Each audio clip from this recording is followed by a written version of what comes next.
Assalamu alaikum, dear students. We are learning geography of class 9th, chapter 5, that is natural vegetation and wildlife. And we're discussing the topic types of vegetation. In the previous lecture, we have understood tropical evergreen forests. Today, we will try to learn about tropical deciduous forests. जो tropical डिसिडुअस forests हैं ये काफ़ी फैले हुए हैं India में और इन्हें मॉनसून फॉरेस्ट भी कहा जाता है। ये उन इलाकों में पाए जाते हैं जहाँ पर जो रेनफॉल है, जो बारिश है, वो 70 to 200 सेंटीमीटर होनी चाहिए। तो वहाँ पर हम ट्रॉपिकल डिसिडुअस फॉरेस्ट्स देखते हैं।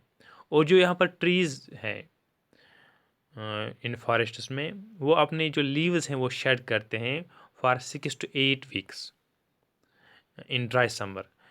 जब समर टाइम होता है, मौसम गर्मा होता है, तो तकरीबन ये 6 से 8 हफ्तों तक अपने जो लीव्स हैं उनके गिर जाते हैं। फाइन। इनकी जो on the basis of availability of water की फैसिलिटी कितनी होगी, तो इन बुनियादों पर जो है इन फॉरेस्ट्स के हम दो अकसाम पाए जाते हैं। Fine. One is called moist tropical deciduous forest and number 2 is called dry deciduous forest. Fine. तो अब हम बात करेंगे पहले जो moist deciduous forests हैं।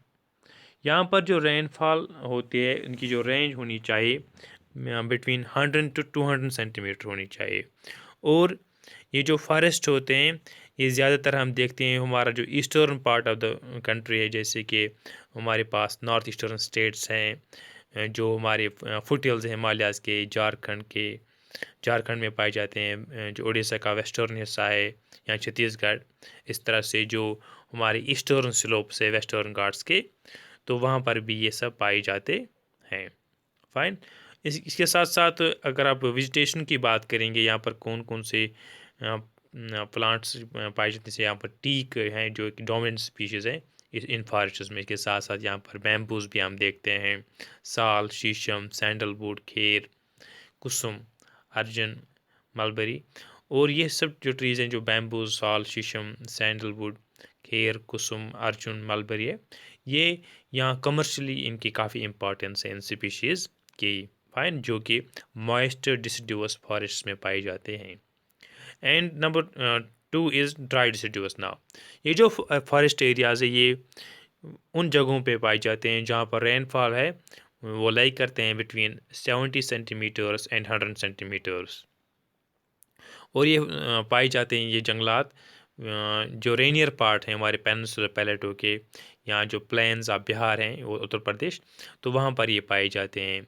इसके साथ साथ हम देखते हैं जो ये खुले मैदान होते हैं जहाँ पर वहाँ पर हम टीक भी देखते हैं, टीक प्लांट देखते हैं, साल, पीपल, नीम, ये सब वहाँ पर ग्रो करते हैं। और जो ज़्यादातर हिस्सा है इस इलाके का, इसको क्लियर किया जाता है, इसको साफ़ किया जाता है कल्टीवेशन के लिए। और कुछ इलाकों में यहाँ पर ग्रेजिंग भी होते हैं जहाँ पर जो मुख्तलिफ एनिमल्स होते हैं वो वहाँ पर ग्रेजिंग करते हैं। साथ साथ में इन फॉरेस्ट में हम देखते हैं कि यहाँ पर जो कॉमन एनिमल पाए जाते हैं, जैसे यहाँ पर लायन है, टाइगर, पिग, डियर, एलिफेंट, ये सब यहाँ पर भी पाए जाते हैं। और यहाँ पर काफ़ी ज़्यादा वैरायटी हम देखते हैं बर्ड्स की, जो लिजर्ड्स है, स्नेक्स, टोर्टाइजेस, ये सब यहाँ पर पाए जाते हैं। फाइन। सो इन ये सब एनिमल्स और प्लांट लाइफ हम यहाँ पर इसकी काफ़ी ज़्यादा डाइवर्सिटी हम ट्रॉपिकल डिसिडुअस फॉरेस्ट में देखते हैं। Fine. So that is all for today. Thank you very much.